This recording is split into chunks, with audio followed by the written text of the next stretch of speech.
Hey everybody, welcome back to X's for Show, your premier media response show for all your favorite things. And this time, you know what we're talking. It's a Sunday night. We got drag queens on the mind. So we are here to talk some Drag Race. I'm Nico. You can check me out at Nico Action, NICOACTION. And I'm TK. You can find me at TK Elemental. That makes me Tori. You can find me online at SM Tori. That's Tori with an I. And I am Jonah. You can find me places at Peak Jonah. And that makes me your producer, KEVO. You can find me at KEVO Really. Make sure to like, subscribe, and comment so we know what you want us to cover in the future. We cover a whole wide variety of topics. But today, it's Parents Week here on X's for Show. And unfortunately, still Snatch Game, no matter how you try to dress it up as something else. You know, and it was really tough because, like, I had a really good time with both episodes this week. And maybe not always for the reason I was hoping, right? Like, I feel like a good portion of my joy for this week came from wanting to see the episode go somewhere positive, go somewhere exciting, go somewhere warm, the way it did for UK. But then, like, I feel like Down Under, what made UK magical was just clearly missing from Down Under this week, unfortunately for me. So it's interesting when you've got two such similar but totally different shows. It's amazing that they still can't get Snatch Game right. It was my favorite. Oh, go ahead, Jonah, please. Oh no, please, no. I was going to say, the girls came back and they were like, we broke the curse of the bad Snatch Game, and I was like, did we though? No, 3 people had a lip sync. I am always appreciative of them trying to do something different for Snatch Game. From what I understand, this is, the title of the Snatch Game, because this was just Snatch Game. There was nothing actually different outside of set dressing. Truly, this was just Snatch Game at sea, but for Down Under people. And there's nothing wrong with them trying to switch it up and do different formats for it, which I love. I love that they're trying to say, okay, if we're going to have a celebrity improv challenge, does it have to be specifically Match Game? What other game shows can we do? And I was only a little disappointed it's not the actual game that it was based off of. You can still do an improv show and still do an improv challenge based off of the actual game show that they were trying to mimic. I fail to see why this was called I'm a Celebrity Impersonator, Snatch Me Out of Here, when it had nothing to do with the actual original namesake. Yeah. I have yet to see a single Formula One car on Drag Race, so I feel my question has yet to be answered. Jonah, this was my exact complaint as well. Like, when they started doing the Snatch Lorette or whatever the hell, Snatch Game of Love. Snatch Game of Love, thank you. They at least added the component of having the guy and having the questions. It is still essentially Snatch Game insofar as the guy is asking the typical, Michelle Visage is so blank, how does she blank? But now it's the dude doing it and not RuPaul, which at the very least allows for some degree of different improv, because the vibe of, a Jeffrey Boyer Chapman or Keenan Lonsdale is going to be really different than RuPaul, and the romance element. So, like, it changed it up just enough that it gives you something. But I really, when they said, I'm a Celebrity, Snatch Me Out of Here, I really thought we were going to be getting something notably different in some capacity. And instead it is just a backyard barbecue themed Snatch Game. And that is a bummer only because I too really would like to see a change in format just to let people do something else. We get that now there is an expectation with Drag Race that you should have a celebrity impersonation in your back pocket and be able to improv with the celebrity impersonation. I think that is a perfectly reasonable thing to expect every season, to want a queen to be able to do.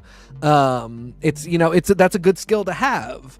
And now it's just time to move it beyond this really limited format and let people really play around. Because I also will say I think it gives queens cover to be like, if the game show is different every year, then a queen can be like, well, I wasn't good at Snatch Game because I'm not good at, Polly Sue is so horny, how horny is she improv, but I'm really good at, pick any improv game and Right. mash it up with, I'm really good at that game. So I'm waiting for Whores of Fortune. yeah. Whores! Yeah. Well, And as I said, it should be Wheel of Fortune, but then you shot me down last week on that, so you're still wrong, but it's okay. Snatch of Fortune is just fine too. I'm gonna need someone to remind me because I've watched so many old seasons at this point so quickly.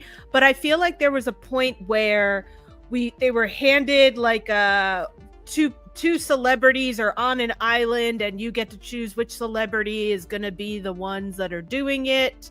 Like that was like an improv challenge that they got, and I feel like I was waiting for that to be that they would go in and be like, okay, you've got to be 3 celebrities stuck on an island. Let's see what happens.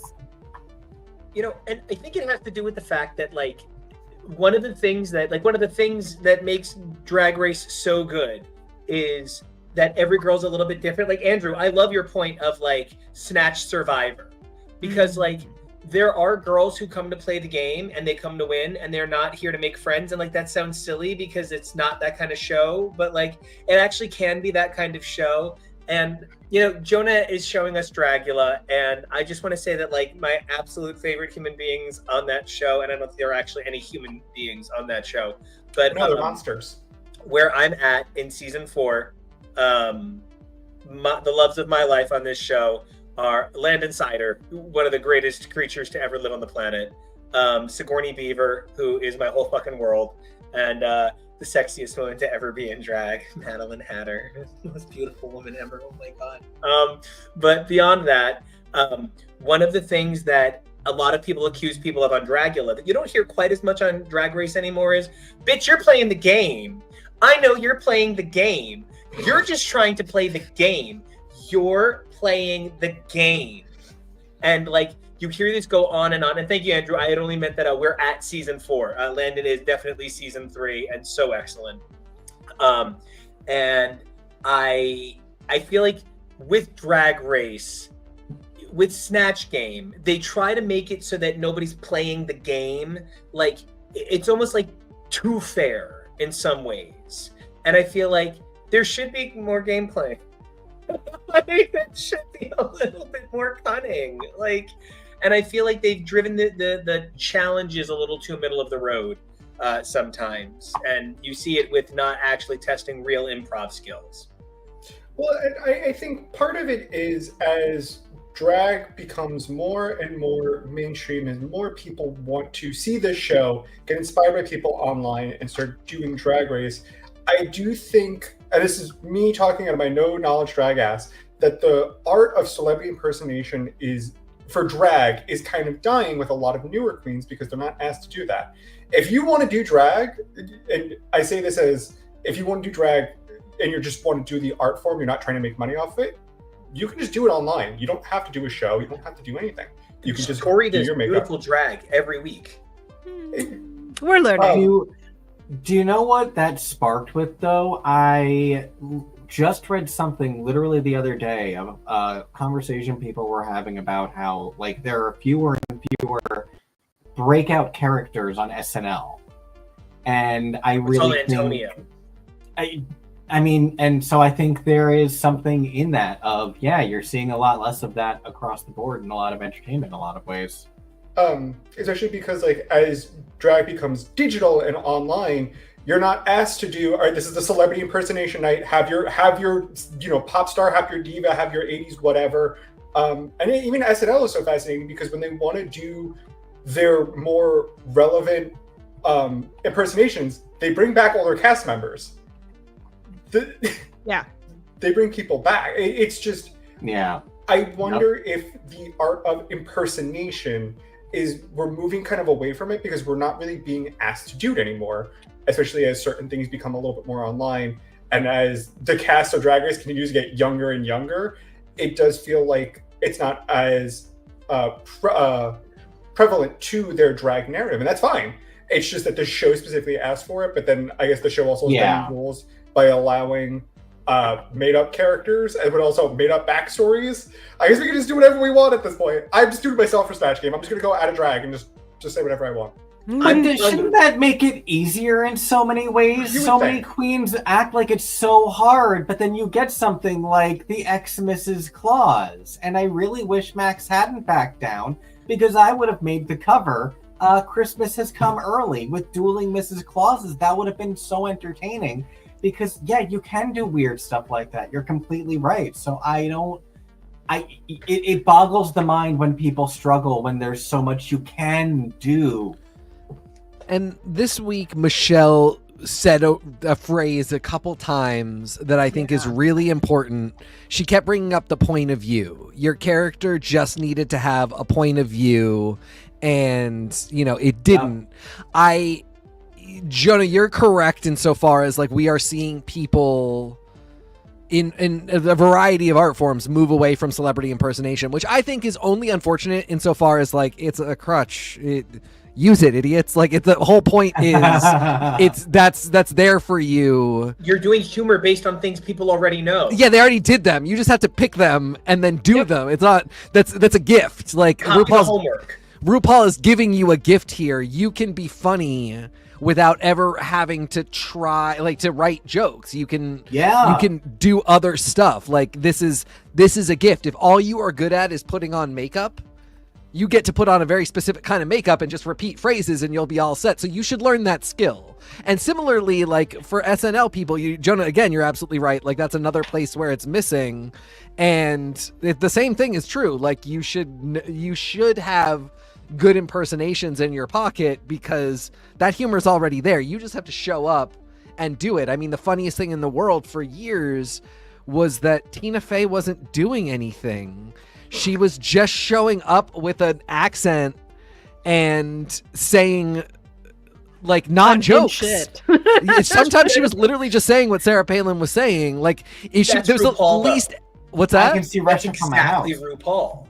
Yeah, no, and RuPaul invented that in 1992 because she is not that funny, and she just wanted to pick, she loved Diana Ross, and if you do some unhinged shit in a big wig, you're kind of more than halfway there. So I think it's really unfortunate that is true, that queens just aren't doing it that same way, because this is really meant to kind of give you a leg up and to give you an ability to be funny without ever having to be Bianca Del Rio. And the thing about Bianca is she also learned how to sew garments, because being funny is kind of not just enough. You've got to have a lot of other drag skills. And so many girls learn how to do their makeup incredibly well. And that becomes almost commonplace, where being able to pull out some funny characters now feels like this really rare trait that you have, where actually it kind of anybody, if you tool around for a little bit, anybody can figure it out. And I will say, I felt that this group gave us the best and worst of that truth. Like, Max really had a great option, was told it was a great option, and chose not to do it and failed because she picked what she was told was not a good option. Somebody else in her group, the other person who's doing Mrs. Claus, whose name I keep forgetting, help me out. Armani. Freya, thank you. Freya was also not going to do Miss Claus, was told that was a bad idea, was told to do Miss Claus, did it, and didn't do the best, but absolutely did not do notably the worst. I object. Okay. And then you had people like Vibe and Brenda Brest, who just had a great thing, and had a character, had a point of view, had a little bit of humor, and knocked it out of the park. Were you just attacked by a bug? I think he might have been. I apologize. We'll keep going until he gets back. You're not wrong. I also I appreciate that they're everything okay? I wonder if the proliferation of drag has actually kept our, because one of the things that I've noticed is that on Drag Race we stopped having people who are like, I make my money doing Cher, I make my money doing Madonna, I make my money doing Beyonce. Like, we haven't had one of those in a while, and it makes me think that part of what's been great about drag is that it has allowed these celebrity impersonators who do your local Cher, who do your local Madonna, to make more money to be able to stay successful in their small pond. But then there's no one coming in having to be new, being like, hey, our Cher has quit drag, you're Cher now, get in the show. Like, that's a different thing. And so it makes me wonder if no one is being asked to kind of pull out these things as much as they used to be. And, you know, it's part of where I even think that, like, we talk a lot about where art sometimes has become, maybe for my sake, even a little too same sometimes. I love the idea of transforming a single idea across a broader sense of ideas. I love taking a super cool song and adding some cool touches to it, but then when every song on the radio starts super ballady and then has that one really heavy section for 3 seconds before going to the really boppy light hook, like, it gets to be too much. And sometimes I think what happens is, in the name of hitting more successful buttons, people continue to kind of pull from every area until nothing actually has anything anymore. And, like, I did not think anybody had a really stellar Snatch Game. I even understand that, like, a lot of people found Vibe funny, and I also found Vibe pretty funny, but I did not think that was Julia Child outside of kind of going, ooh, which is less Julia Child, and it was more of an impression of other people's successful impressions of Julia Child. And, like, I don't think that that's a bad thing, but this was supposed to be Snatch Game. This was supposed to be, imitating those people. So there's ways in which that I feel like we sometimes we don't just, like, lose the point. We've lost kind of the idea of what an imitation is. And I do think that is a big part of what we faced here.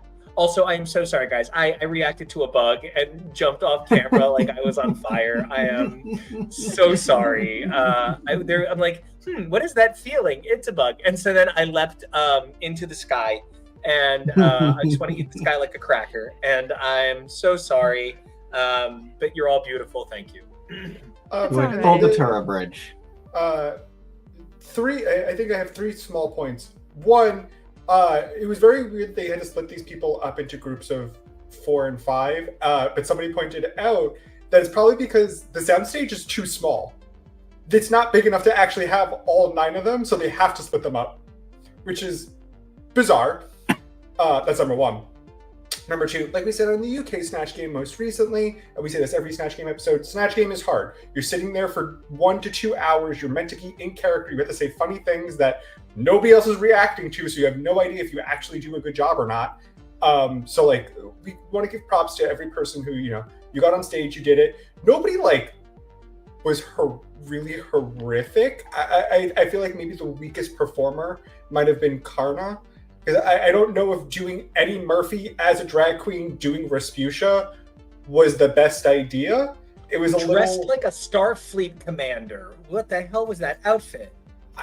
Something. But I think there are some people, depending on, like, the kind of performer that they like to be. Because I want to, like, hand it to Brenda, who's at the time of filming was 24 and doing a phenomenal Snatch Game, as well as someone from season 16 past, Plasma. It wasn't specifically Snatch Game, but her Barbra Streisand impersonation was really amazing. So, like, a lot of these more campy, a little bit more theatrical queens kind of get the idea of, like, what it means to kind of embody a character and do an impersonation of it. So I don't think it's a fully lost art form, but I do think as we get a lot more glamour and fashion queens, I do think that they might not skew towards that specific area.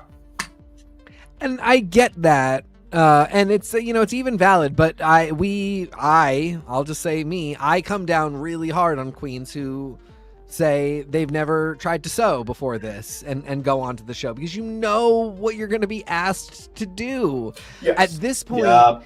at this point, if you don't practice doing somebody's makeup, and particularly I'm like, if you're going to do another drag queen's makeup, that's one thing. Find your ugliest, maddest, hairiest friend and get a family resemblance in your own kitchen. Why wouldn't you, if you're going to apply for this show? Is it because you are so cynical and you are just hoping to raise your booking fee? I know that's the case with some people. We have Magnolia Crawfords who do this show, but I really believe in some cases it's just these sweet dummies who don't think it out. And like I said, if you are the cuntiest, fashioniest queen who just doesn't care about cracking a joke, even still, you can have a celebrity impersonation. There are a billion hot girls. There are a billion Tyra Bankses. There are a billion, Giselles, and then you've got all of the Tom Brady stuff. You can be any Hadid.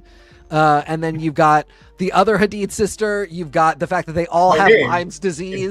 They all have chronic Lyme's disease that is just like constantly. There's so many, and it's all you got to do is watch a couple YouTube videos and at least raise the level of discord. Like I it's a thing where now I'm really worried that people are like, I can be bad at this because maybe my bad is just mediocre and somebody will actually tank and be terrible and I can survive longer. I know I'm not going to be one of the best.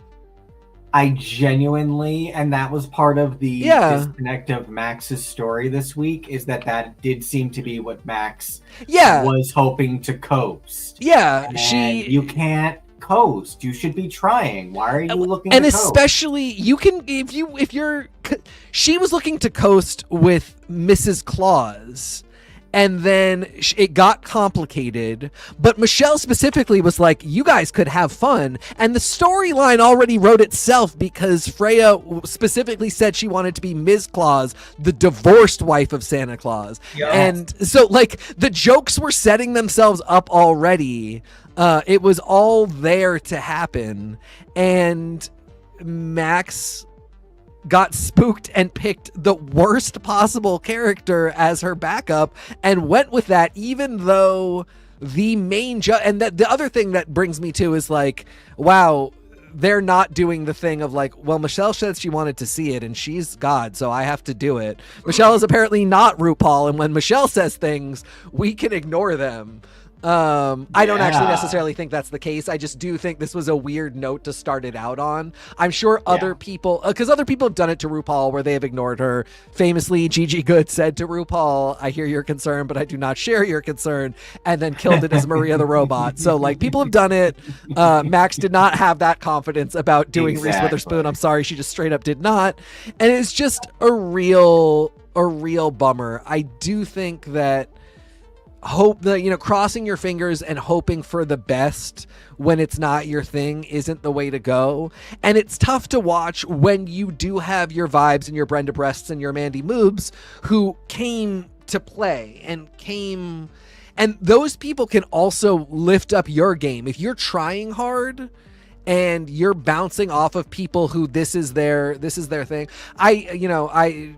Mandy did fantastic this week, and her look was amazing. I clocked. She has Pokeball tattoos on her hands. We clocked the nerd. Does she? I missed it. She does. I love that. Kevin, if you go one picture to the left. I mean, she looks like she works in IT. Oh, okay. Yeah, look at Pokeball. She's got the winner finger tattoo. She can We clocked. You mean you clocked? Clocked. I mean, I did. I love your clockery. She has a full set of rock around the clock. I will say I thought Brenda was funny. As somebody who like, for Michelle, Kath and Kim is sacred. I actually thought she was not the winner this week. And I was sort of surprised that she got such great praise. Maybe there's a whole like fold to the Kath and Kim humor that I'm missing, that she was nailing, that I wasn't getting. But this was also cut very short. It So was two really answers short. for one, and Yeah. sometimes that usually happens, but this was very short Snatch Game. Yes. You cut a lot out of it. So You are absolutely right. Somehow in there, I still felt like I got how funny Vibe was. To me, Vibe just won this out. I was shocked that Brenda won only because I thought Vibe was so funny and so good. And Nico's right. It really was not a Julia Child's impression, but Julia Child isn't that funny. And something that has been said in the show is it doesn't have to be the person, as long as it's consistent, has a point of view, and is funny in and of itself. And I thought she nailed those three things. I did not think it was a very accurate Julia Child impression, and I will give Vibe that I think she has the intelligence to do really accurate impressions of characters if she chooses to. I think this was a choice just to be funny, but I don't know. This was, for me, she broke the curse. Like I don't think I've ever laughed at a Australian Snatch Game, but this one I did laugh at her specifically. Like she was who had me laughing the most. Andrew, to your question, was it as bad as Milk's Julia Child? It was so much better. It was, I will say, I kind of thought Milk's was closer to what Julia Child actually sounded like. It's just Milk's wasn't funny at all, except for Sausage Trucks, which was not intended to be funny, but is something I say to myself. I will just sit in my house alone and just go, Sausage Trucks, and I think it's the funniest thing ever. But Andrew, no, it was not as bad as Milk's, but it was also less accurate. You mean you weren't taken away by Pinky Tuscadero from the Starship Enterprise? This was the most insane. I really felt bad about this. This was ugly. This was dark. It was because she was like, oh, there's something my family and I love to do. Like, girl, I remember they're not here. Yeah, I was a little kid who grew up a big fan of the Comedy Warehouse at Pleasure Island in Orlando. And so I was lucky enough to see a lot of really great improv growing up. And I have this one very clear memory of somebody doing a bit and one of the actresses on stage going, and that's a Remington Steele. And 3 people on stage nearly fell over laughing. And the guy who was running this, the improv goes, and that's why you don't ever do personal backstage jokes from rehearsal on stage in front of an audience full of people who aren't going to understand the reference. We'll talk later. And then they kept going, and I was just like, oh well, that's a lesson there, isn't it? And I just felt it? Yes. I just felt like Karna, girl, brain. I get it. Like there's stuff that my entire family runs around doing. Do you have a flag? We have bits that we all think are perfect. Every family has their version of the portal and the warp pipe noise from Mario. Right?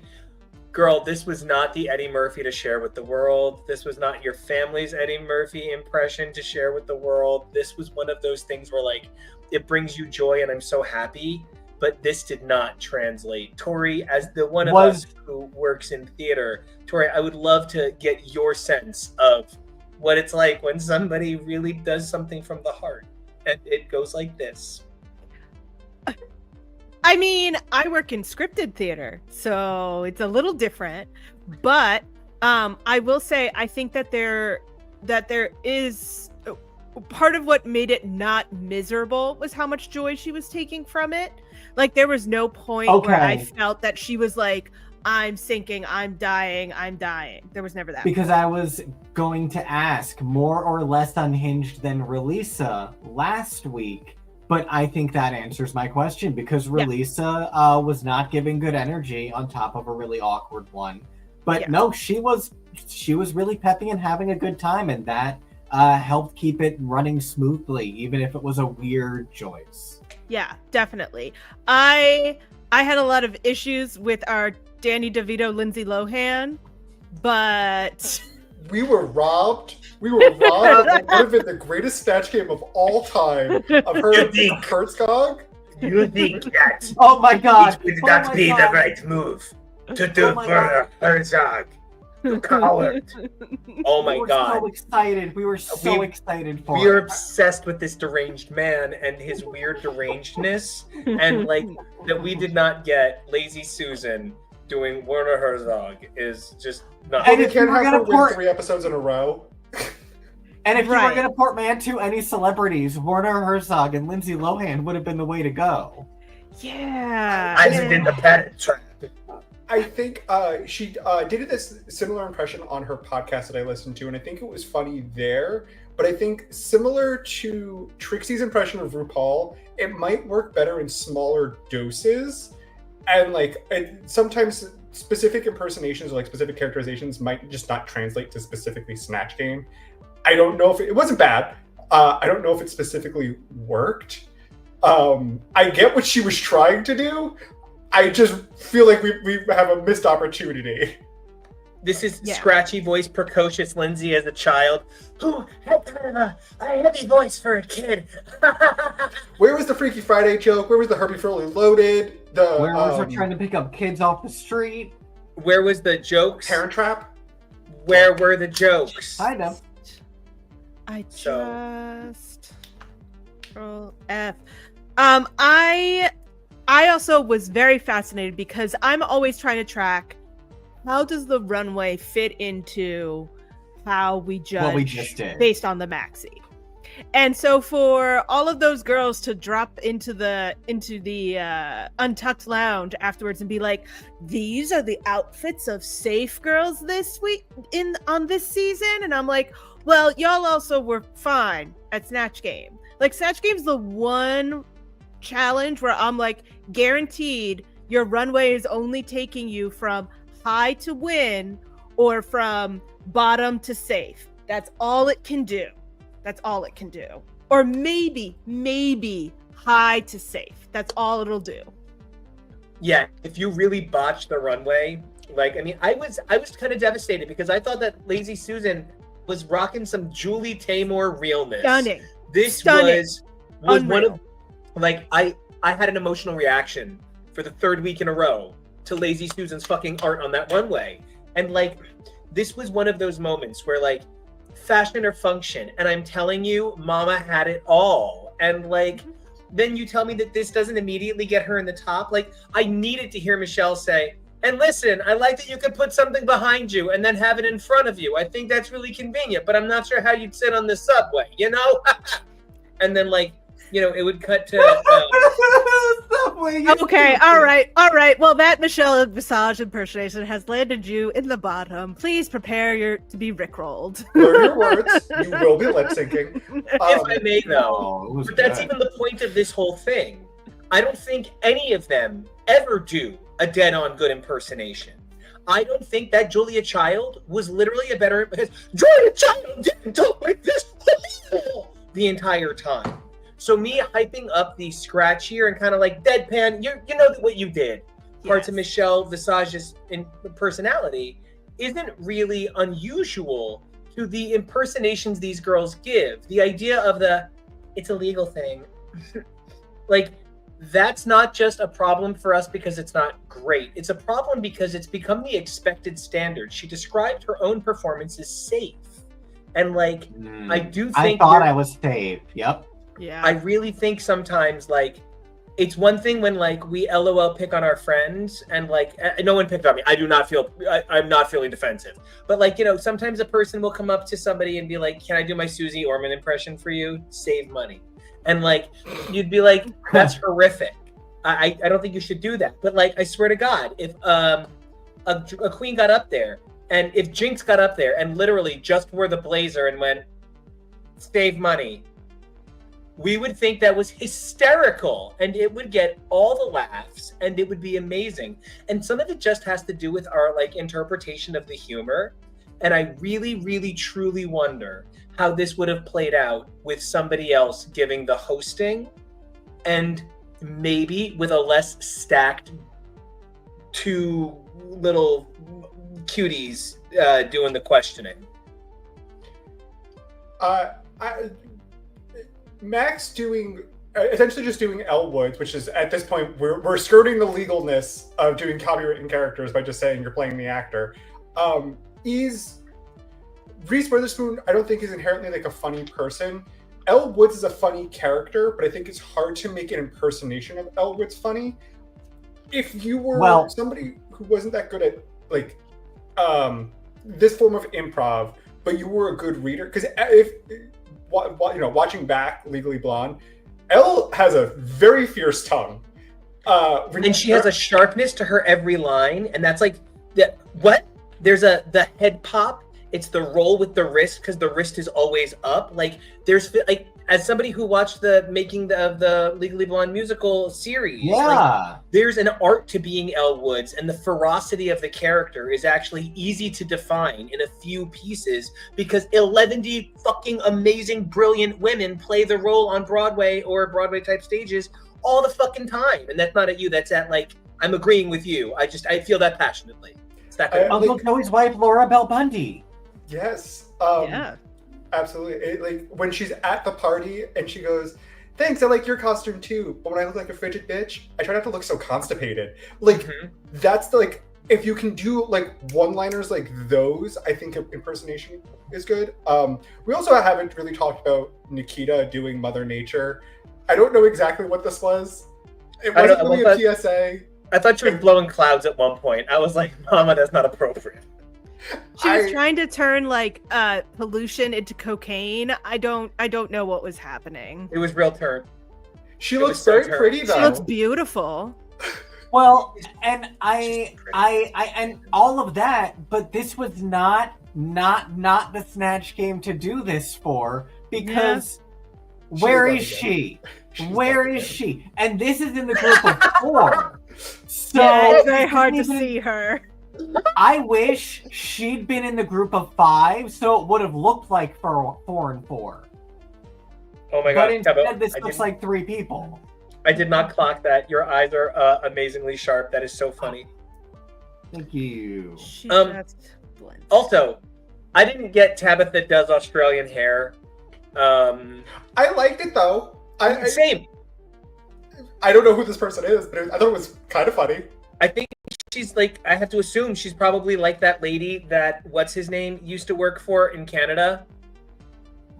Rachel Zoe. Yeah, Rachel Zoe, who Brad used to work for, Brad being one of the judges on Canada.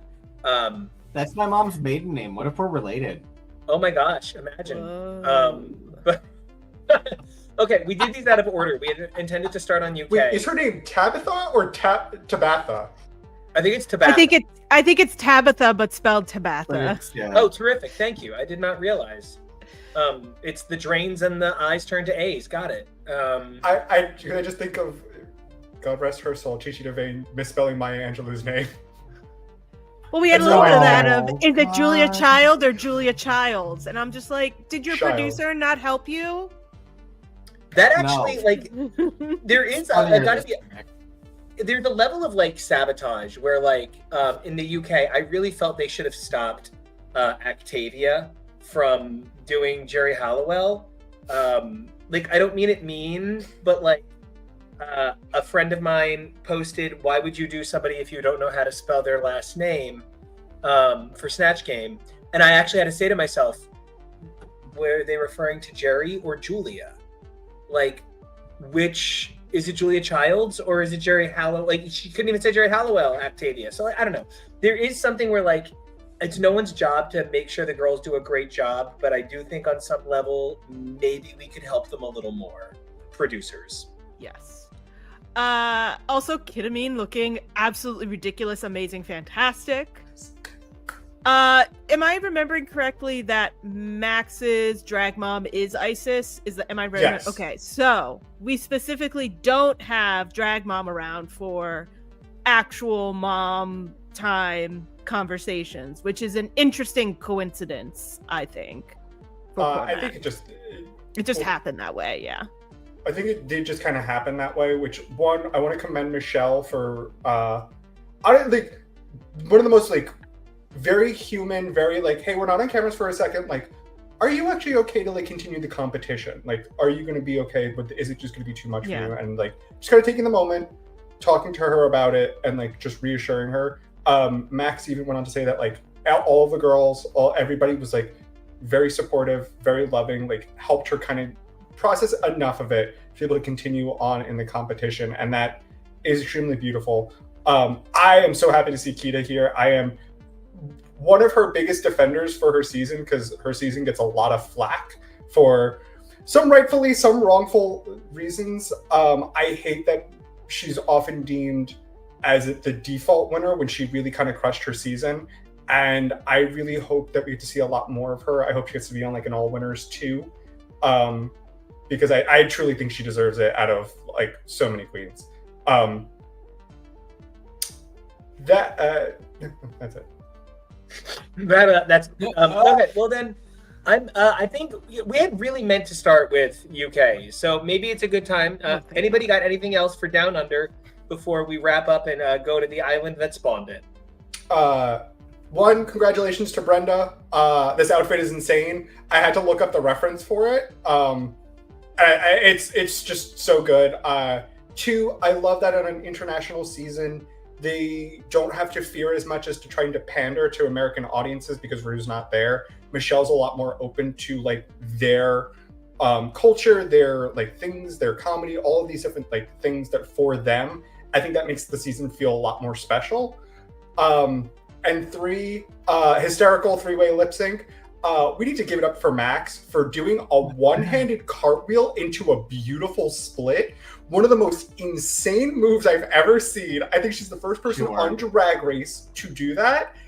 And she did it so cleanly. It was remarkable. Yeah. And also that she was like, I could stunt on these hoes, but I will give you 3 to 4 tricks to just prove that I'm that bitch. And I'll save it all for the time I have to go after someone who really can give it up. And so early for Michelle to pull a power move like this, a 3-way lip sync. The last thing I want to say is I balked when Michelle was like, we have Bubble O Bill in the United States, so I really got that reference. I was like, we absolutely do not. I've grown up around ice cream trucks my whole life. Hold on. Bubble O Bill was invented in New Jersey in 1985 and just didn't achieve success in America. So it is exactly something that Michelle Visage knew and the rest of us just didn't. So don't give me one more hard time haven't. about my Michelle Visage impression. Thank you, everyone. No, exactly. I'm sorry. I said it was on point.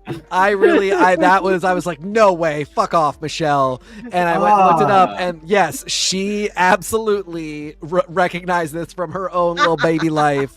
And but yeah, we no longer have it. Good Humor imported it to Australia, and it did well there. Anyway, that's all I got. I would love to go across the pond. Please. Kevo. Okay. I just want to introduce this episode a little bit with like, I often think the family episodes are kind of predatory. They're not my thing. I actually hate involving family like this. It's not my thing. It's just not. I have a great family, and I have a great family that's so supportive and so inclusive of everybody in my life, and such a beautiful way. I'm so very lucky. But your mom would do something like this with you, and it would be adorable. Even though I hear what you're saying, I feel the same way. Like I don't love it, but I can see, like I know that your mom would do this with you, and I still would be like, yeah, but don't. I even feel like my dad would try in his own way. I don't think he could do the dressing up, but goddamn, he would try. I think based on the story you were telling about the ballroom dance class, the producers would be like, we're actually going to have you go home and find somebody else for Nico. That is actually the opposite of a Remington Steele, because that's such a great reference to make on air. You don't need to explain the rest of it. Everybody gets they get the point, right? The meaning. I'm going to say the peening.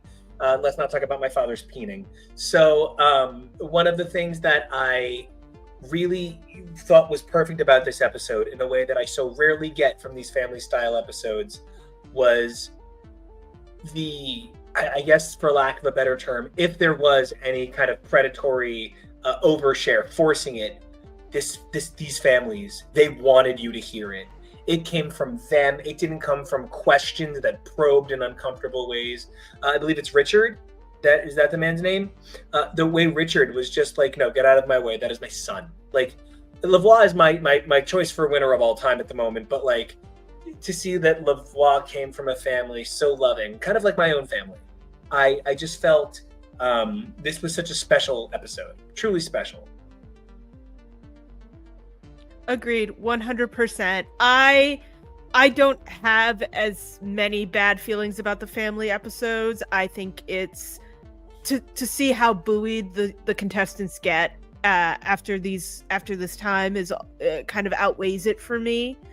But I just think that we were so lucky to get so many different perspectives on support and what full-throated support can look like in a family. I know my own is a little more, sure, you're gay, yeah, sure, you're bisexual, like you'll bring a girl home maybe, but like there's no real like comprehension, understanding, like backing for me and mine. And I sobbed my way through this from basically the first intro of a family member to the last moment. Sobbed like a baby to the point where I was making Donald Duck noises. But that's not unusual. I cry at the drop of a hat. I mean, Cher's mom going in for the Rue hug. Like, how bold, how brave. I loved Chara's mom is getting to hug Rue. We haven't even gotten to hug Rue. You know, a note was mom given would to do the that. producers after this that was like, never let another contestant's family member hug RuPaul ever again. And every family member from here on out will be prefaced Great. with, go to your child and then get in the line. RuPaul will Do stand not on the stairs, and everybody will come in first, and then she'll come down. do Yes, not make eye exactly. contact. Just walk away. It's actually Why just did like I Australia come season 1. Rue's not really there. No, yeah, that's they're hugging just a tennis ball. Yeah, I don't. This was the best you could ask for, and similar like the way this whole season has been.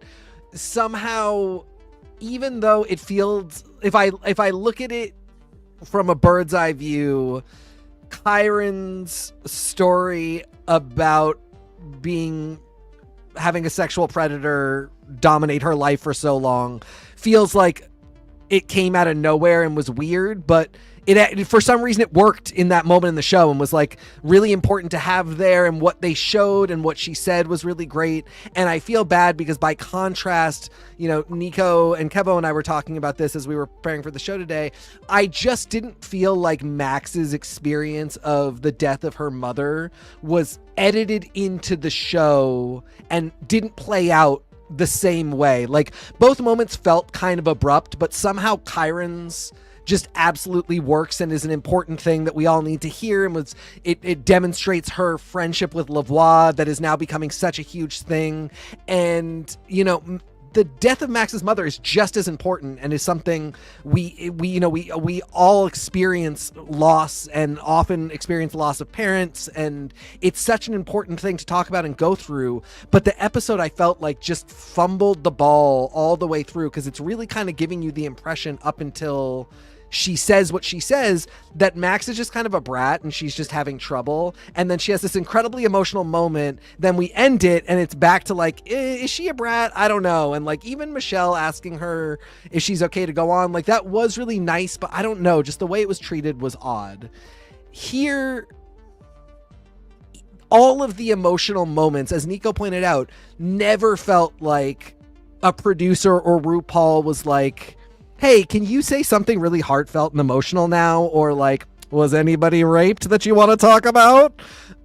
Nobody was forced to tell their story in a moment of like, you might be going home, so if you want to get out the most tragic part of it, you know, Chara didn't have to sort of sing for her emotional supper in that way. Chara had one of the more supportive, like obviously supportive parents, and it just everything about this season, it's the same thing as last week. You know, that wasn't Octavia's miserable swan song. It was the episode where RuPaul told her how much she loved her and that she was just so good and that no matter what she was going to do great. And then she went home on that note. So like just every step of the way, this has been great. You know, this wasn't the story of a dad who had been really kind of horrible to his son and was now making it up to him. He was so clearly loving, and everything he had to say was loving.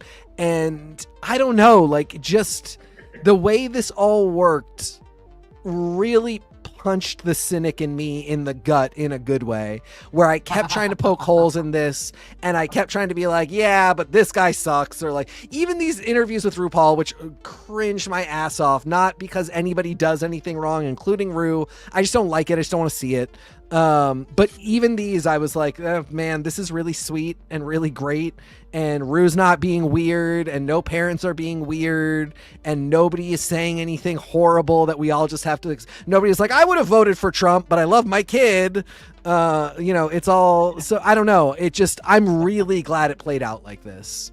Well, and so I'm so glad you brought up Chara's mom, because like I guess there was one moment that maybe wasn't my favorite, and this is just like, I don't know, the cynic in me sometimes gets up in my throat a little higher than I'd like him to. I try to keep him, stuffed down in the bile where he goes. But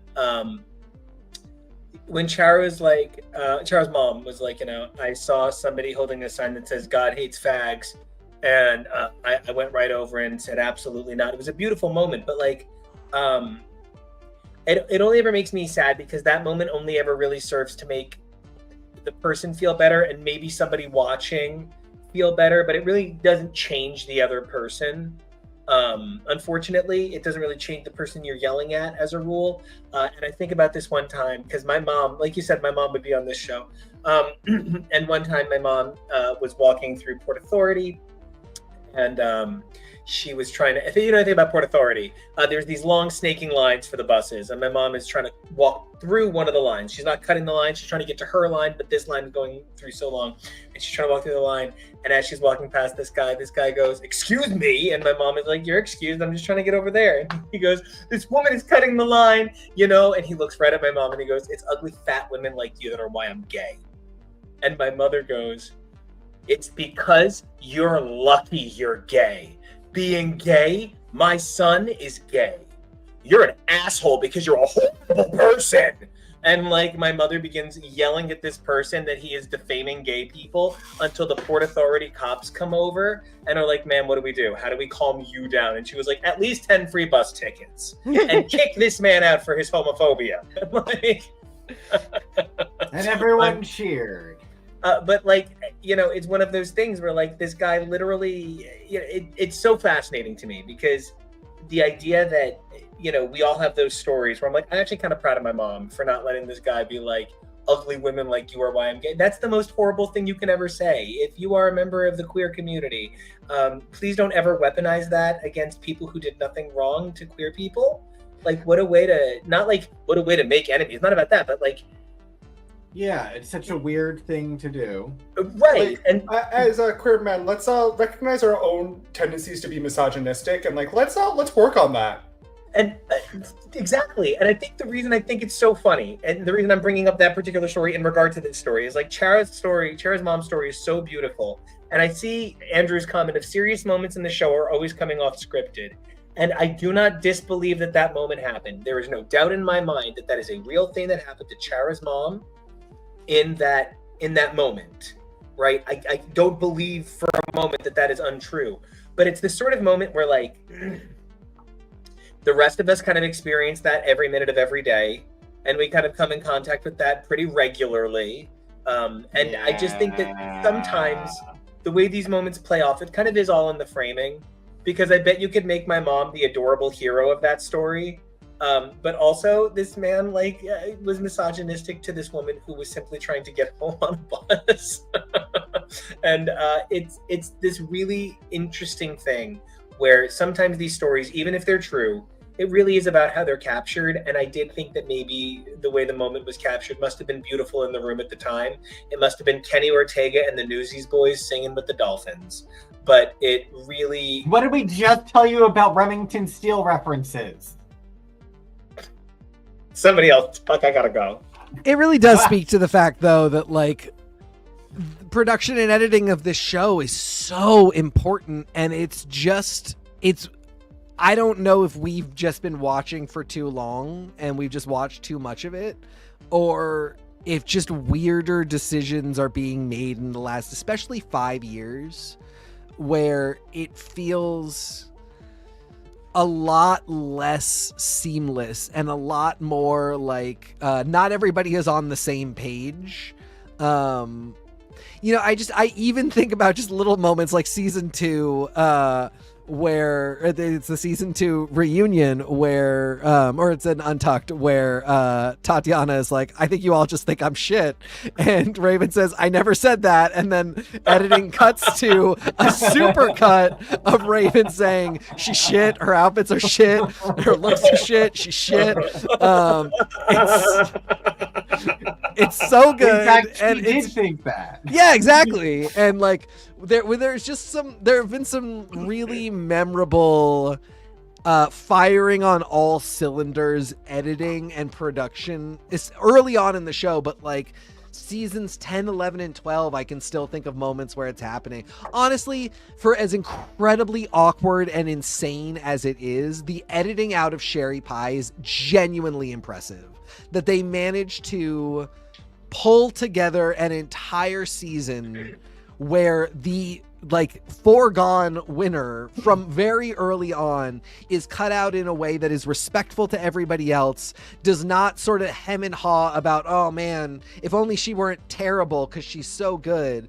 It is just one of those like, we're gonna push this to the side, there's no good way to do it, and they did it with as much grace as you could possibly hope for. But then it's like that maybe like burned out the switch on World of Wonder's entire post-production team, because it's like from there on out you really do start to notice over and over again these places where like sometimes it feels like you can see so hard what the writers and the pre-production team are driving for with a certain storyline, and then editing just cuts the lip sync. Like the person that the writing staff wants to be the winner is the loser in every capacity, and the whole episode is just cut like this person that's getting written a winning storyline is the absolute loser as far as the edit is concerned.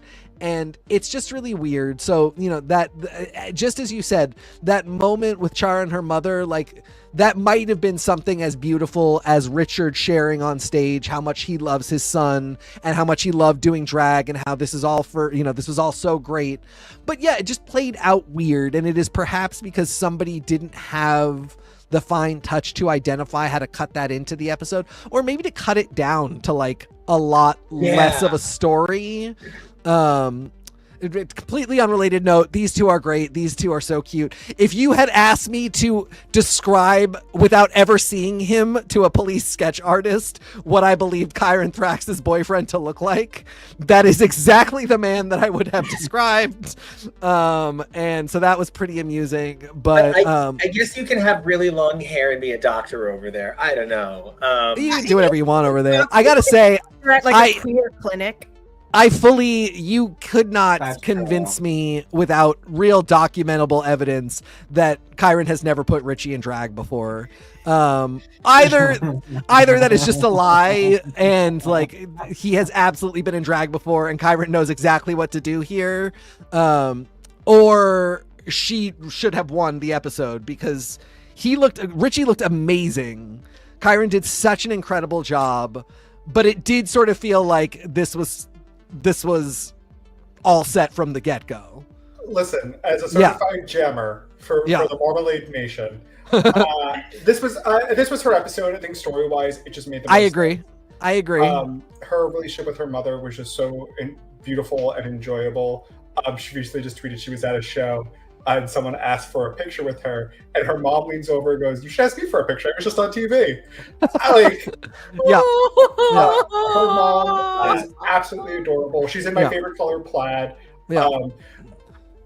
I enjoy what this outfit is supposed to be. As Nico pointed out while we were watching, there's a couple of maybe construction issues she might have initially had. Are you talking about Marmalade's outfit? Yes. If you look at the bottom, where like it looks like she might be, maybe she was trying to go for like a bell bottom. But it looks a little weird because it looks like she was just missing that fabric, so she just tacked it on. It might have been intentional. The only reason why I'm even bringing that up is because she even talked about it, that she ranks this as like her least favorite look she did on the show. She does not like this look. I get it. But I think if I had my actual way, I would have given Marmalade the win last week to give Lavoie the win this week, because I think Lavoie, everything that she did for her father was really just incredible and moving. Not even just from the story perspective of how prolific and amazing the speech her father gave, but just look at this makeover, and I maybe have a soft spot for dressing up our elders. Like, he looks incredible. He looked like 20 years younger. I love a good name too, Lavoie and Voila. Like, Genius. I have to say, I think from a writing and a pre-production perspective, I think they might have known that it was imperative that Lavoie not win this episode, because the dad is both such a handicap if it goes bad, and so incredible if it goes good. It's unfair. Like, some of the women, it's just putting them in good makeup that looks like their partner's makeup. Not that isn't easy, but like, Lavoie, this would have been a tough one to grade Lavoie in any capacity. If it had gone badly, you're not going to be like, Lavoie, you fucked up on this 80-year-old man. But as good as it went, I think it was like it was like a whole other show with these two. Is a whole other competition for them than it was for everybody else. And I kind of feel like, knowing that this episode was coming up and they knew who they were pulling in for Lavoie, they knew that this had to be one that she couldn't really be in the running for. And that is a big reason why she got the win last week. I also want to give it up to Relisa for she had to make both of those outfits. Because what she initially had planned, it wasn't going to fit her sister. She had 2 outfits that she had brought for a makeover. Most people do that at this point. But her sister is a curvaceous woman, and Relisa likes to show a lot of body, so there was a lot that was going on. I still enjoyed what she turned out for them. I think her sister looks beautiful. I said this last week, where I was really nervous that there was going to be some sort of like riggery, especially because this is the challenge, that if they want to specifically eliminate somebody, they can, because they could say whatever they want about a makeover. They could say, I don't see the family resemblance, and like, what are you going to argue? It's a subjective thing to say anyway. But I truly think this was, for the most part, as fairly judged as it could have been. And they were also, nobody did bad. These aren't bad makeovers. Nobody looks bad. All the outfits look pretty clean and great. Everybody was so. So I just want to jump in. I don't think I get the bin look as fashion or looking great. It actually looks like it looks kind of silly and costumey to me, and not like charming costumey. Like, we hear them say to people, that looks like something could have gotten to Party City. And I think the garbage look actually looks like a silly monster costume you could get at Hot Topic. And I don't mean that like assassinatingly. And I'm talking about Kyron Thrax's look, not released, but and Rubella. I clicked on the wrong screen. Of course, it only meant to, wasn't calling that bin. I wasn't calling that garbage.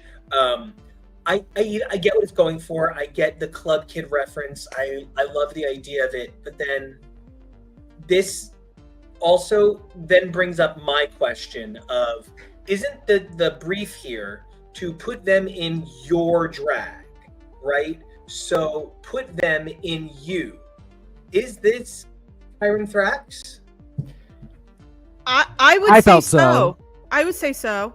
I feel it's missing the glamour. I feel it's missing the body. I feel it's missing the reveal. I feel it's missing the drama and the movement. I feel like there's no shape to it. And I think in that regard, it's one part of Kyron Thrax, and the other 30% that I would expect is missing, and it just makes it a clunk.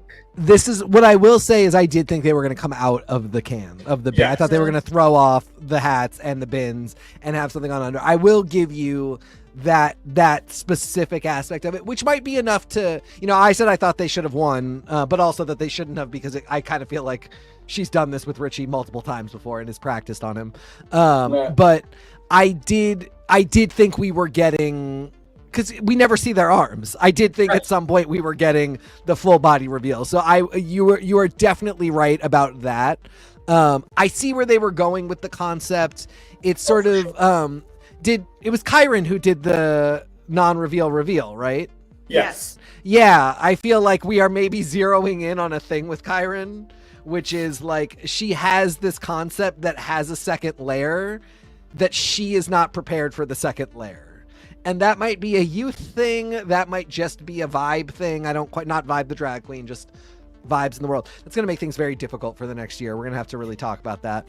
I don't know what it is, but Nico, I really didn't think of it until you specifically said body and reveal, because I did think about that. I did think these were coming off. And now that I'm thinking about it, I thought that she would have better prepared for the reveal when she did the runway thing.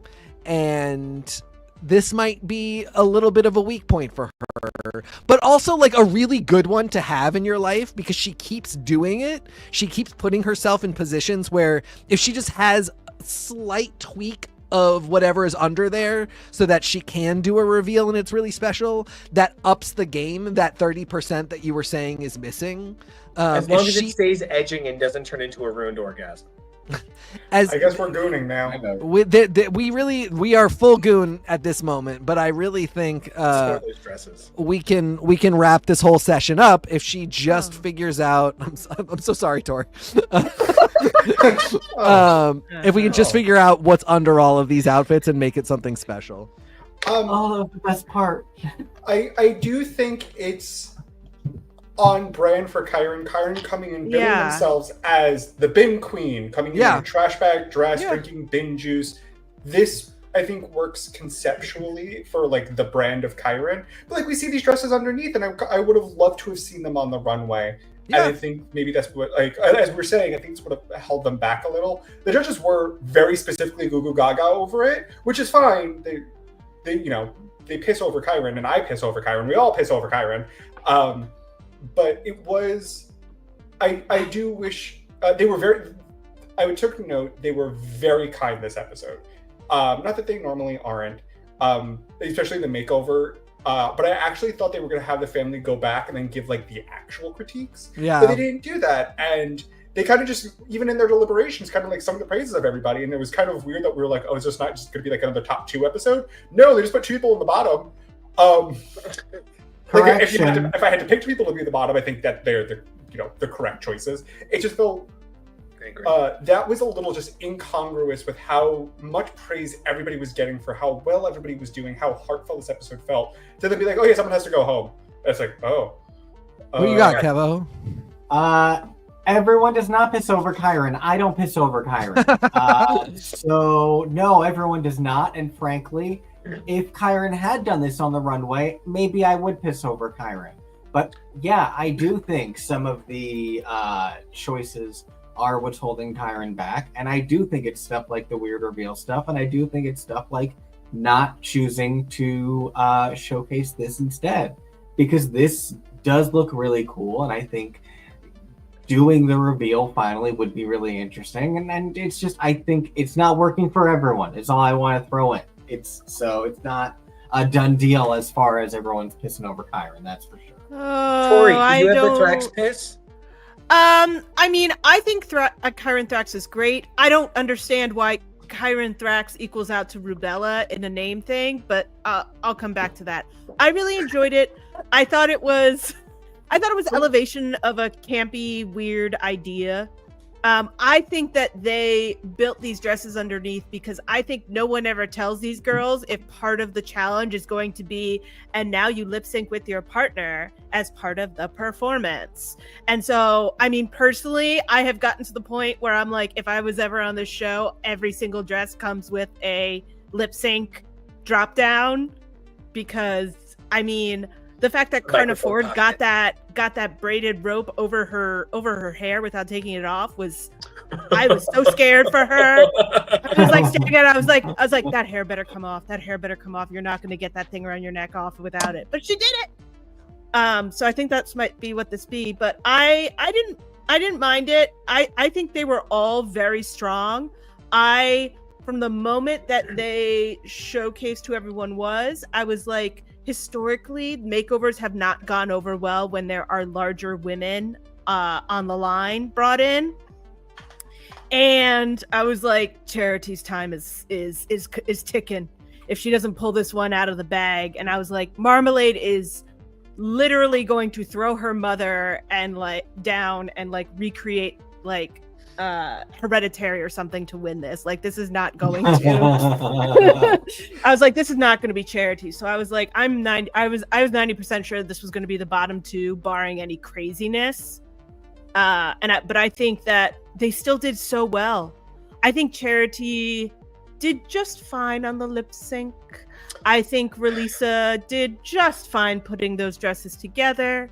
And I think this was a really successful week. I think this was going for another award week, but I don't think it will because the timing is off for nominations. But I don't know. I loved all these runways. Lil and her mother. Yes. Jesus Christ. I was gonna say, before we talk about getting rickrolled by Drag Race, I wanted to talk about Lil. I love these. These were spectacular. I was so proud. I don't know if this is like, if you tell me to like picture Lil's aesthetic, I don't know if my brain specifically goes here first, but I think giving her mom the tattoos, the outfits look great, the makeup is stunning. Like I like, and seeing Lil interact with her mom was just, so heartwarming. It was just, they were so adorable. And that goes for everybody with their family member or partner coming to the show. That was with everybody. But there was just something about Lil and her mom.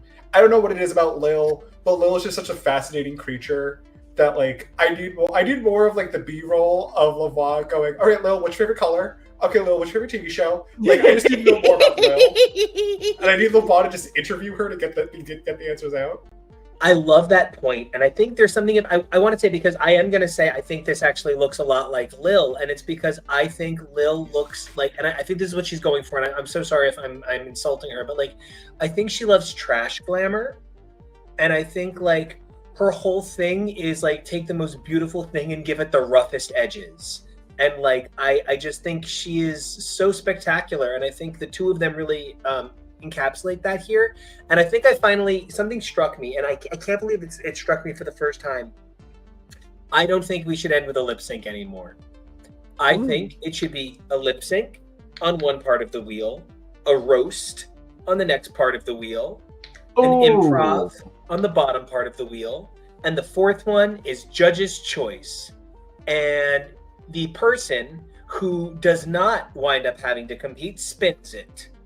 And that's what the other two people have to do. Because you know what? If you know the topic, you can prepare a roast. It's fast moving, but not every girl is a dancing queen, and not every girl can learn lyrics quick, and not every girl is a musical theater performer. And like, I think I hear a lot of people say stuff like, well, not every girl can be funny, but I think we're actually missing that not every girl can dance. And by making the only metric danceability, we're saying only one kind of girl can compete. And I'm frankly thinking it's starting to feel a little ableist. I agree. So I've agreed for a long time. The biggest question then is lip syncing, and we've asked this a lot, really the biggest part of RuPaul's Drag Race or not? And should it be? Because we've really questioned whether or not the lip sync is sometimes the saving factor. And again, should that be fair? If your performance was amazing in the episode, but you weren't the better lip syncer, and you go home, that's such a random thing for this one performance to dictate the direction of the season. So yeah, it is a great question. I think we've also lost something to the lip sync that was very true in the beginning.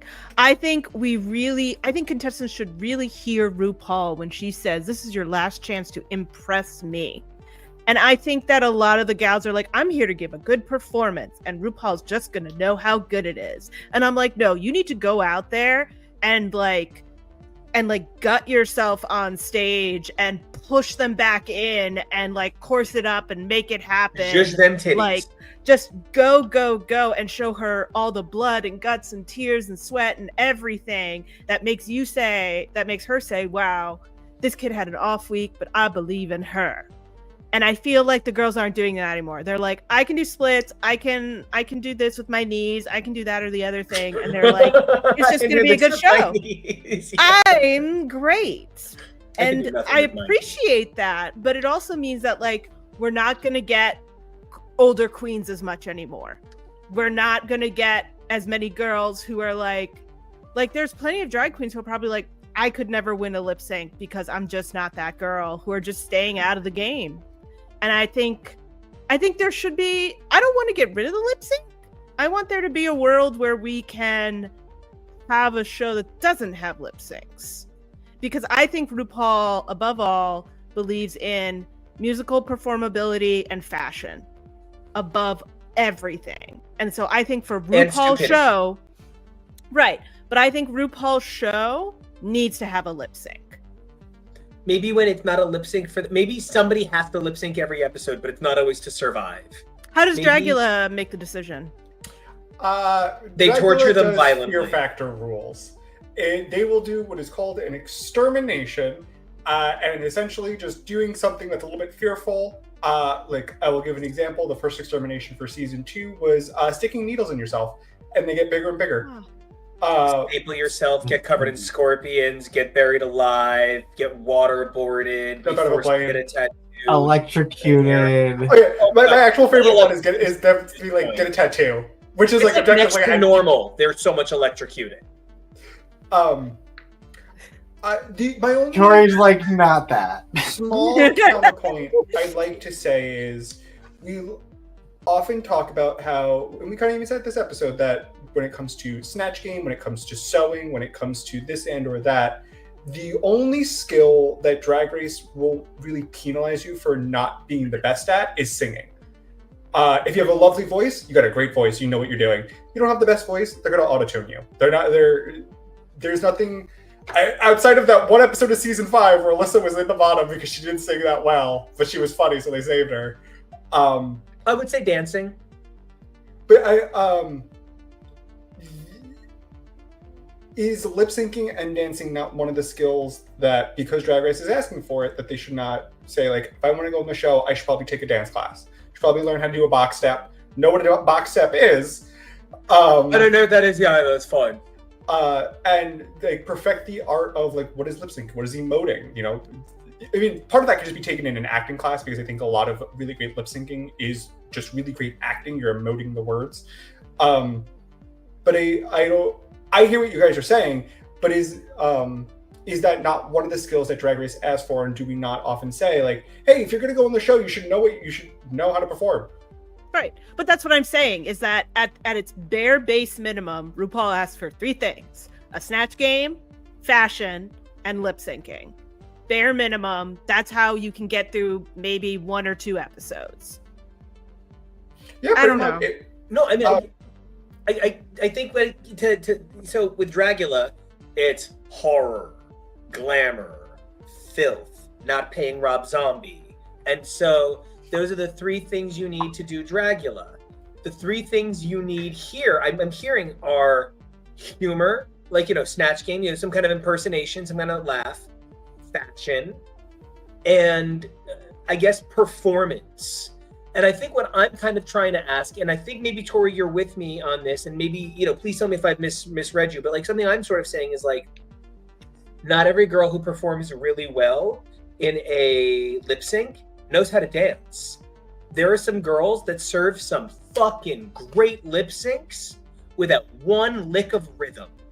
And it is interesting to me that like you can give a truly great performance. Like, she actually can dance, but I think perhaps her best known lip sync, Sasha Velour, doesn't really, what I would say is, come with the dance skills that you would associate with a Ru girl.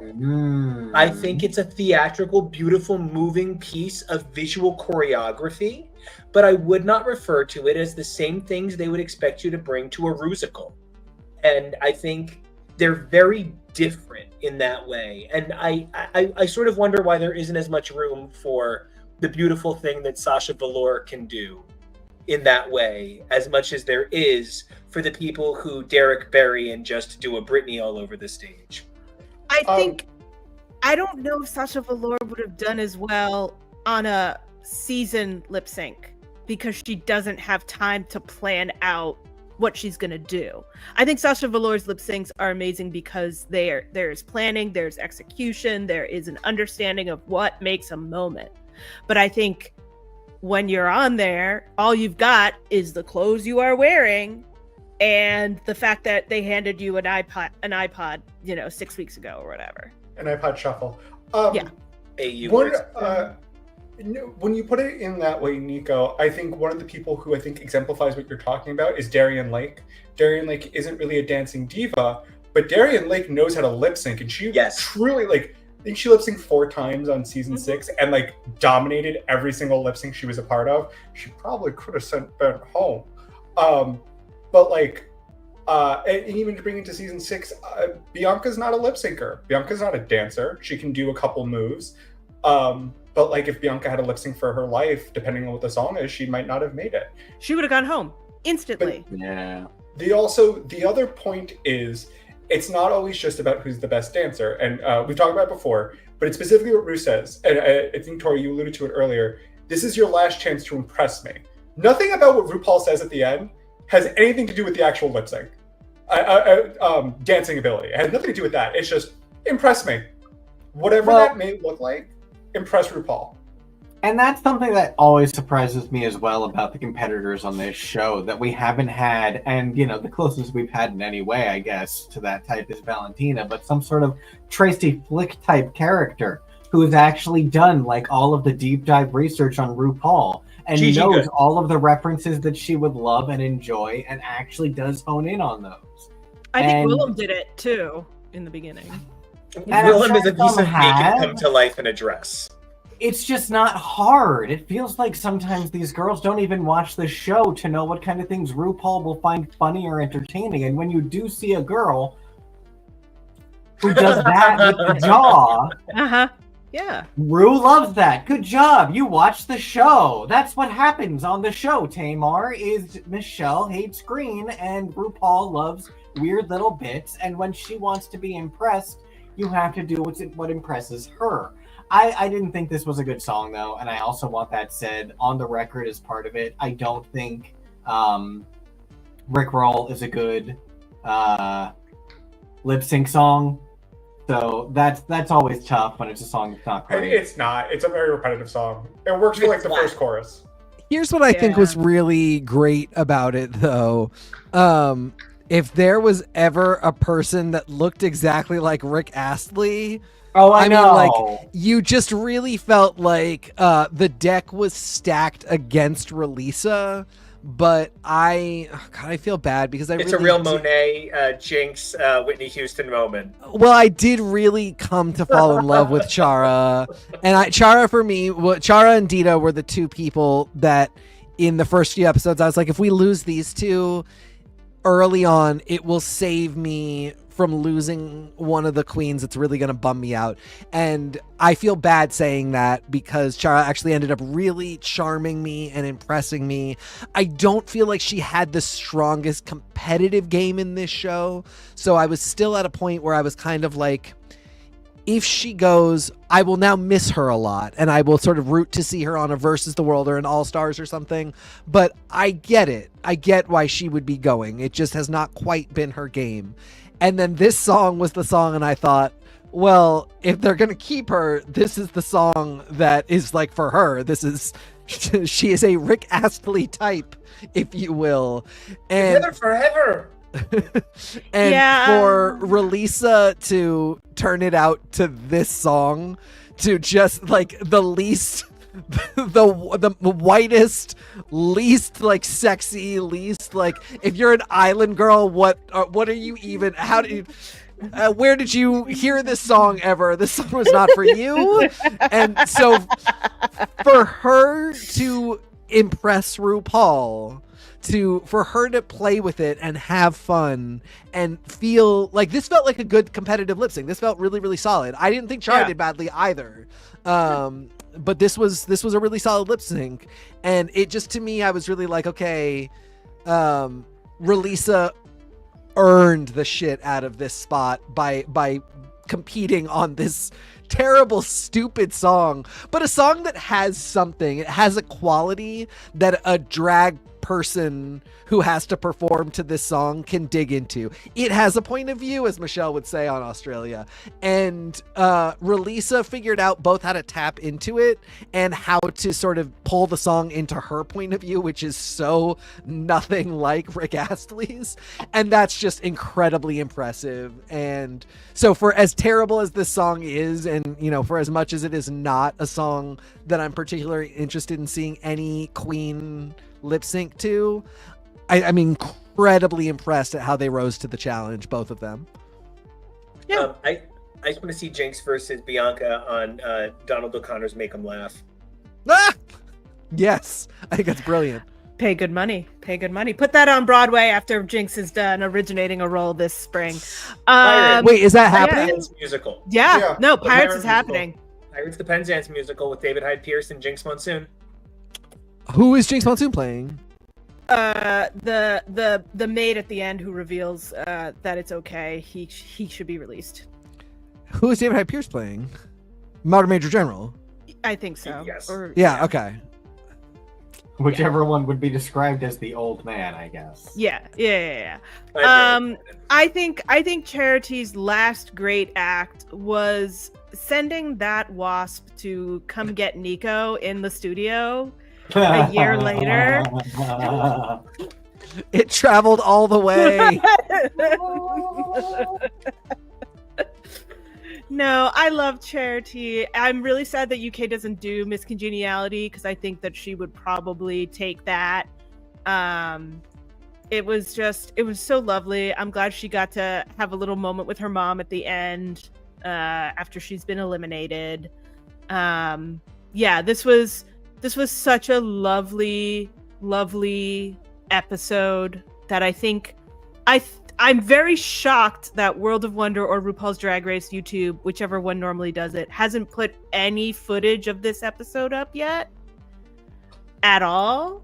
But because I think that this is the one that you would want to put out, because I think that this is something where clips of it could be sent to people and get excitement or get a conversation going. That's really important. I love that. I That's my go out note. I'm calling it. Dang. Because that's what made this episode special. It's why, even though there was a moment where a few of us felt maybe there was a saccharin to the sweetness, we all still overall felt like it was an incredibly wonderful time. I live for Lavoie. I just want to see her win, and to know that her dad loves her even more than I do, which I didn't think was possible, is beautiful and makes me feel very strongly that there is a lot of love. You know, we talk so often about in trying times, beautiful art coming from pain. But also beautiful art comes from beautiful places. And finding those beautiful places in the trying times is just as important as all of the crazy rage. And it's really nice just to see something so beautiful when, not everything feels so beautiful. And I loved that. And I had a really great time. I do hope that as we sweep into the end of UK, it stays strong. But more than anything, I hope Down Under kind of gets its shit together. It's not a bad season at all. It's really not. But there is a sort of sense of loss because nobody is stepping into the Michelle role. You know, with Down Under, with UK, and with regular, it's Rue and Michelle. So there's somebody to balance out Rue, but there's nothing balancing Michelle. So you're getting extra vibe, which is how I'm going to differentiate. And I really came to love vibe this episode. Like, truly took my opinion and transformed it, spun it around. But I also kind of feel like then you need to bump up Reese, because then Michelle legitimately needs a sidekick. And I wonder if that was part of what was putting Reese in the Snatch Game. But then you immediately undid it by having another person there. So it didn't seem like more Reese. It just felt like you had him, so you used him. So I would really like to see them figure out what would it take to give Down Under a shot at capturing this season of UK's magic. And that's where my brain is at. I love that. I particularly, because Michelle tours with the girls a lot, I would make it and also because Michelle takes some flack for not being a drag queen, which I think is not, Michelle is a drag persona. She's just a woman who has done drag in her own way, whatever. But the spot that Isis and now Ketamine have taken, I would encourage that person to have a dynamic with Michelle, because Michelle is casual with the queens, because even if she hasn't necessarily toured with the Australian winners, she has toured with enough of the queens in America on Work the Worlds that she can have a casual relationship even with the Australian winners, and that should be it. They should have a playful banter, even if even if the queen changes, even if it's not always Isis, even if it's Kita sometimes, I imagine it will be other people. She should be having a sort of like, well, girl, what do you think? Like, you've been in the chair before, like, talk to me. And it is sort of like, we're still doing that thing where we cut to like, this is my opinion, you know, and we're doing the judge's deliberation. It's straight on Michelle being like, I thought this and this, and then Reese is like, well, I thought this and this, and the guest judge just says something nice because they don't. Lady Hawk, I love you so much. What a brilliant musician, literally understands how to make that sample of sound and so just right. wrote some bangers in the early 2010s. You kids today just don't know. Magic. That was dance floor magic for me. Peach PRC is coming up really soon, and I'm super excited about her too. Another incredible musician who is unhinged, and I hope will be kind of insane to the drag queens. But you know, Michelle's never gonna have like a banter with Lady Hawk, and I just think Michelle and Reese talking it out is awkward.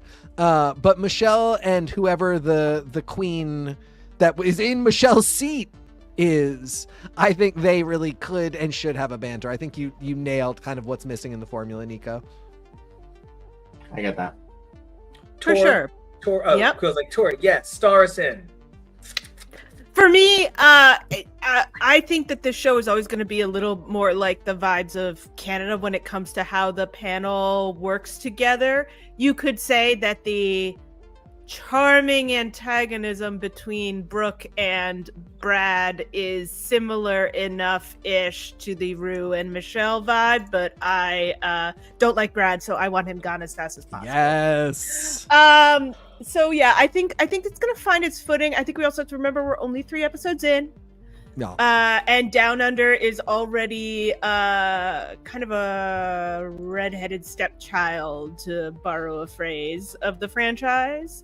And so I think we have to give it a little more time before we're ready to call it. But I think Michelle's doing a good job of keeping it moving, keeping the girls feeling like they're still on something that's very important. And that they're not like losing anything by losing RuPaul.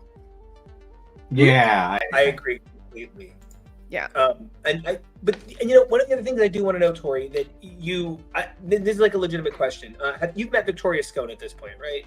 Yes, I have not seen her UK versus the world yet, but I have seen Marmalade's drag mom. Who posted? Marmalade posted a. No, Marmalade is Victoria Scone's. Oh wow. Yeah, she posted a lovely photo, actually, of her and Victoria Scone to be like, hey, I had my real mom, but also this is my drag mom, and she's amazing. Oh, that warms my heart. I love Victoria so much. And I was thinking... the marmalade to her scone. God damn it. Oh, wow. Yeah, that's brilliant. Me. Okay. I was thinking, like, I would love it if Danny Beard and Victoria Scone hosted the UK version. Like, I could say goodbye to... Rue and Michelle for a Victoria and a Danny, but I kind of want them to host in tandem. How do you feel about the idea of the deeply underrepresented AFAB queens, who are beautiful, brilliant, incredible, and we love their contributions to drag culture? How would you feel about the underrepresented on the show minority of female drag queens? Female assigned at birth, female drag queens getting this opportunity to kind of, I mean it positively, get that chance to stand in the light, because like you are the only one of us who does drag makeup each week. I love, that I can't wait to get back on stage and do more drag kingery, but you're the one who's doing the real work here. I think it'd be great. I think the fandom would lose their fucking mind and call for a pitchfork. So I don't. Unfortunately, that's above my pay grade. But I think we should have seasons of Drag Race that have more than just cis gay drag queens in charge.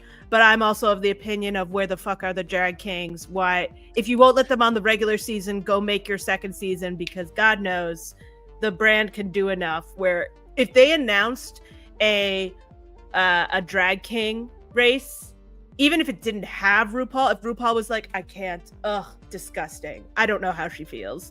But if she wasn't around, like, I think the fandom would, I think people would turn out for it like nobody's business. Emperor And I don't know why they have it. It would have a lot to Reality prove, but competition. yeah. I love that. Wow, Tori, I love it. And now I gotta step up my is it still pussy if you're a drag king? Or Step is it that like, bussy up, honey. I gotta step my Bussy. bussy right the fuck up, because I want to be on Emperor Fabulosa when it starts. Be busted. I can't wait. Jonah, what you got? Hit me. What are your final thoughts? You busting? I'm You bussing, straight bussing. I loved this episode. UK Series 6 is the best season we've ever had, maybe ever at this point. I think period. I think period. I think it's just taking the crown. Actually, is one of the best seasons that's ever Drag Race has ever produced, and I've really been enjoying Down Under 4. I really, in a beautiful way, because oh goodness, next week we're gonna have three series. Oh boy. Oh Jesus. Oh, is that next week? That's Yep. next week, baby. Yes, it Hey! is. Blame Canada. I hope that Down Under Season 4 is able to fully get its flowers once it's not having to specifically compete with UK Series 6. Because I think it's turning out to be a really good and enjoyable season. There's plenty of queens and characters that I'm very much enjoying, but I feel bad that it's almost getting slightly overshadowed by how well received this Series 6 is getting. I really agree. You know, Kevo, I know it gets overwhelming for you when there's so many series. But do you have any final thoughts on this double dip? I know that you find Max gorgeous and Chera handsome, but do you have any non-Hungry Top Man thoughts? I not to go out on a bummer note, but I have dead mom thoughts. So, I relate, and Max struck a chord, and so that made me relieved that Max did not go home on Dead Mom Week. But I am able to see past my own feels as both an orphan and a top to be like, yeah, you phoned it in. And so that made an impression on me. And now I'm going to be watching a lot more sternly, because this is a game and this is a competition. And something that we talk about a lot is that we watch this like sports. And we are looking for people to be competitive. And if you're not here for that, then you're gonna get out. I just want to say real quick, little known fact: the original name for Batman was almost Orphan Top. Well, now we know what Natasha Lyonne's gonna name that. No, Tatiana Maslany's gonna name the Orphan Black sequel. But I agree. That's I the agree, boy Kevin. version. Yeah. Yes, I agree. This was a big week for family stuff, for family feels, and I also I'm kind of glad that Down Under was Snatch Game, because I think any less of an iconic challenge would have made it so that we barely talked about it. I think it would have been so deeply overshadowed this week that it was So unreal. I'm very nervous about next week having it be a triple header, and how many weeks is it going to be a triple header for? This is going to be a lot. So please come join us talking about the mess, and we will do our best to convey that Figure it to out. our- Yep. I think we have 2 more episodes left, because Marmalade was saying, I'm going to win 2 badges and then win this whole thing. So I think we only have the next Okay. one and then the finale. Unless it's another surprise Lollapalooza. I would be actually thrilled about that. And until we come back to see the girls, I hope that the girls are roasting the eliminated queens, because the eliminated queens get a vote in who wins. But until we hit that brick wall. Tori, it is just not the same show without you here. It's just not as fabulous. It's just not as daring or bold or amazing or as dragtastic. So if everybody wants to check yourself out, where can everybody find you? You can find me online at SM Tori. That's Tori with an I. Mr. Jono. Yeah, I was about to say, I'm a pick it to Jonah. So you read my mind. Smartest lady. Yes. If you could read my mind, love, because we're doing Canada. Hi, I'm Jonah. You can follow me places at Geek Jonah. That's P-E-A-K. That's P-E-A-K, and it's Tori with an I. P-E-A-K for you homophone fans. And speaking of you homosexual fans, Kevo, I know that you are making the migration over from the letter to another place, but if anybody wants you, where can they find you?